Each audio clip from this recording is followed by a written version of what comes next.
Extreme Collectibles, really excited, but not as excited as you dendrophiliacs out there. This is your time. Your time. So, for the non-dendrophiliacs that are watching, I'm betting a lot of you had the same thoughts that I had about this piece. It was, should I buy this piece? What is it about this piece? There's something about this piece that fascinates me and repulses me at the same time. Well, unlike most people, I err on the side of caution. So even though I had those thoughts, I went ahead and I purchased it anyway. When in doubt, buy. And as I started to unbox it, some of my worst fears came out. That's not true. My worst fears are actually being surrounded by little people painted as clowns. But I started to get very unhappy as I unboxed it. And then as I started putting it together, I started to get happy. And then now as I'm looking at it now, I'm going back down a little bit. So I think all of our initial thoughts about this piece is, man, this is really not good, but it's good. I should get this, but I shouldn't, are all 100% accurate.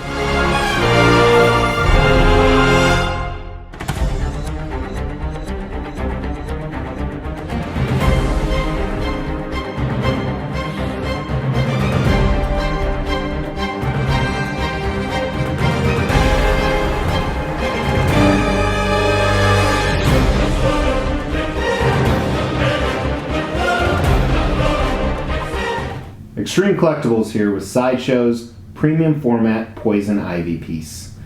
So Sideshow Collectibles is a distributor of toys and statues. They're also a manufacturer. Premium format is simply the scale they give to a lot of their pieces that fall into a quarter scale line. So quarter scale meaning 1/4 the size of a human being, or the original character. So if you had a character who was 8 feet tall, he would be a 2 foot tall statue. They made 2,300 of these pieces. I think that's right, yes. 1,500 of them were what they call their collector's edition. A collector's edition is simply the normal run. Nothing special, nothing extra.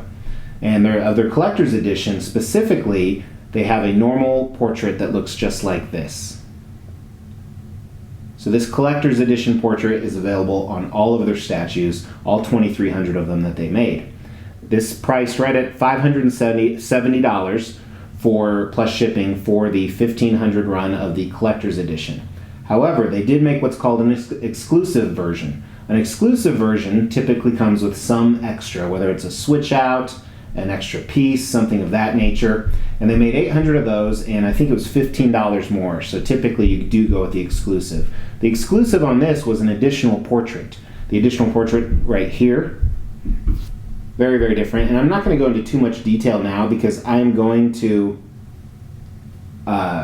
review both of them. Came in a standard Sideshow foam packaging. There's a number of different pieces to this, and putting it together, it's not complex, but it's not as easy as you would think. First of all, the base, minus these flower, petals, leaves, whatever you want to call it, coming out, are one piece down here, the base. Then you have to insert each of these via a key peg, and then Poison Ivy minus her portraits, of course, is one piece. And you have to put in the leaves first, so just kind of a heads up on that. All 3 leaves. 3. So there were more pieces than I figured there would be, but shipping was actually a little bit cheaper than I normally thought it would be.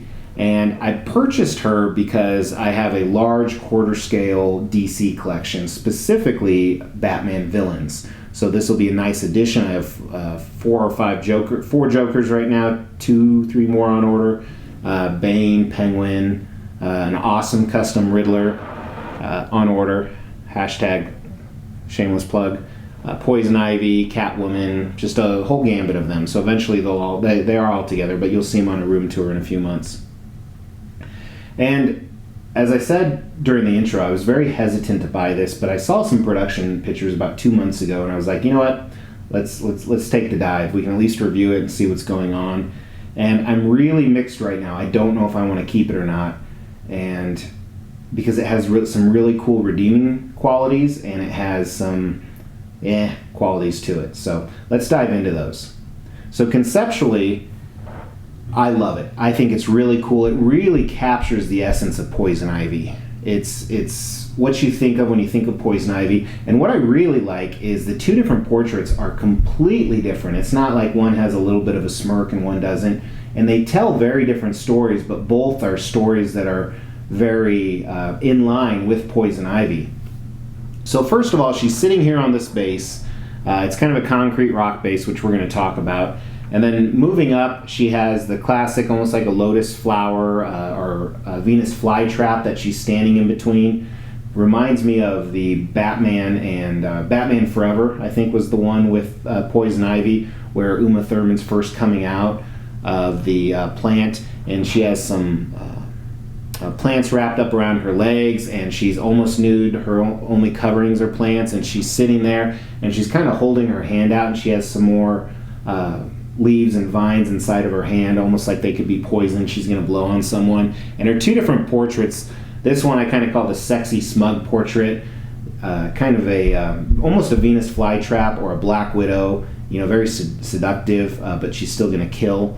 And then the other one that we're going to look at is almost pure evil, and it's quite obvious she's evil, where here she's more alluring to you. So really cool concept. I do like the design. At first I was a little worried how everything would fit in. It fits in really well, and the design was really good. The only issue I have is where the leaves go in. There were still tons of sanded out dust and dirt inside of there. Actually, tons and tons I had to blow out. So you'd think they'd clean the statues before they leave the factory, but apparently not, for the rising prices don't allow that. See what I did there? So really cool concept, really cool design. I don't foresee any issues. And recently someone had a Darth Maul, XM Darth Maul leaning, and everyone's freaking out about it. That's one out of the 3 or 400 or 900 or however they made. It happens, and who knows what the temperatures were.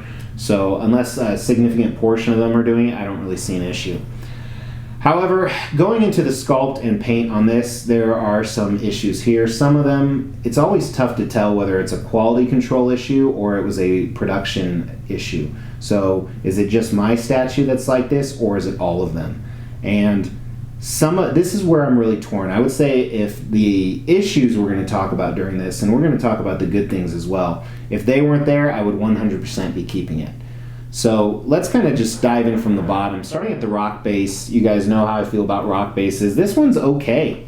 Sideshow didn't do a bad job. They didn't do a great job by any means, but there's some cool coloration. I think they gave it a decent amount of texture, but not too much, which is kind of nice. And it's really cool. I like how it plays onto the statue. I like the different cracks in the rocks. Nice job, Sideshow. And then moving up, it almost looks like octopus arms, but it's obviously some type of plant-based plant. I don't even know what I'm saying. It's been such a long day. Looks more like octopus arms, so I wish conceptually they would have made it more plant-like. There are some vines growing around it, and an interesting color, which really adds to that octopus effect, but it's neat. It really adds to the statue conceptually. The paint on it looks okay. There's a whole bunch of different variations they used, which to a plant there would be. And I like how they made it look like it's coming out of the rocks, and it almost has the spine on each of the tentacles. Looks okay. Then the lotus flowers, the outside of them, that red and black area, I think look absolutely phenomenal. I love the designs they used on them. I like how it's dual layered. So there's actually a smaller leaf on the outside covering of it. I like how each of them are in a slightly different position, the way they're bending. There's kind of spikes coming out of the sides, and I really like that dark contrast color. It really makes the statue pop. And I think this is equally matched by how they look on the inside of them. Completely different color, and all the different seedlings or germinations. You dendrophiliacs can let me know exactly what that is, but gives it this great texture, and they kind of move from the red on the outside of it to some yellows and greens to kind of start working towards the poison ivy theme of it.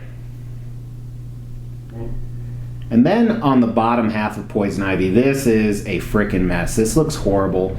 First of all, her feet look horrible. You can see in between her toes, the sculpt or the production was horribly done. There's some big ass chunks in between each of her toes. There's a chip on the end of her toe, and this is both feet. And then that vine that's reaching up around her, first of all, the color they chose is hideous. It's so similar to her, and the way this mixes in with not only where it attaches to her, but it attaches to each other, is so sloppy and nasty. It looks bad. They really screwed this up. And then even where it's attaching near her ankle, they didn't paint fully around her ankle. There's some yellow in there. Huge miss on their part. And then moving up her legs look really good. I like the musculature they used, very slim, very athletic. And you can see some definition in her knees and even on her thighs. And then these ivy branches that they have all over her, I like the fact they didn't just paint it on. It actually is coming out. It actually looks even better than Superman Hush, which is a much better piece and a much more expensive, well, not that much more expensive, I guess. But they did a good job. They didn't do a great job. And then moving up to her coverings that cover her womanly areas, we'll say, not only on the front, but her ass. I love how the leaves are in there, and they're stacked up on each other, and they're piled up, and there's some really, I like the color they used on those as well. It gives a lot of contrast to the statue, and it's almost like a bikini bottom. One area I do have on her ass on mine, there's some bad paint issues where the leaves meet the cheek on the left side, and also where the vines go up the right side, some really bad paint issues. Almost bubbling, it looks like. Then moving up her back, again, great musculature. I like the tones, and then they added this dark green color in that I really like, and again, it just makes the statue not as boring. And she continues to have those ivy leaves all over her and the branches. And then the coverings, like I said, it's kind of like a bikini top, same exact thing going on her breasts, except they, just like her ankle, some big paint misses. They forgot to paint next to the leaves on her right breast. Big miss there. And then looking at her arms, again, great tone. Has that awesome green color and some darker greens kind of shaded in there. A few areas that, again, they had that paint issue where the leaves meet the skin. I really like her hands. They did a great job with the sculpt and the paint. And then you see right here in her hand that she has out, it almost looks like some of those leaves she has in there. She's ready to blow or poison someone.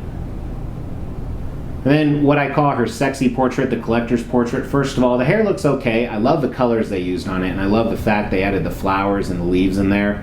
They look really good. And again, they used some different colors, some purple to really make it pop. I like how it's tangled. There could have been a little bit better strands and then a little bit better coloring, some variation in the coloring. And then looking at her portrait, looks really good in my opinion. Looks really good. I think they did a great job with maintaining different green-like tones, different shades of green in there in different areas to kind of give it more definition. The sculpt around her nose and mouth are really well done. The paint job on her lips and eyes are fantastic. Really makes it pop. Her eyebrows are sculpted on as well, not just painted. Then her ear that's showing on this looks really good. And then moving on to her sinister face. First of all, looking at some of the hair. So it's a much darker shade of hair. And I really like that. I like how it really makes it pop. And she has the vines all throughout the hair. And not only is it throughout the hair mixed in, but it's on her forehead, kind of where in her side cheeks.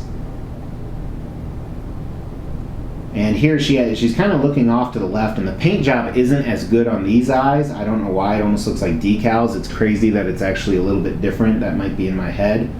But much darker around her eyes, darker green.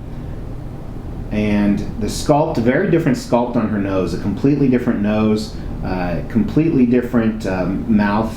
This one almost looks, I don't want to say a little chubbier, but like it's not as slender. And then she has the green lipstick instead of the red. And then her teeth on the inside look okay. I've seen much better teeth jobs, but definitely interesting. So that is Sideshow's premium format Poison Ivy statue, the new one. They do have an older Poison Ivy statue. Let me know what your thoughts are on this piece. I'm really on the fence, especially with all the quality issues, and I just see another one right there. You know, it's like, do I send it back? Well, I might get another one just as bad. Plus, I just hate packing this crap back up.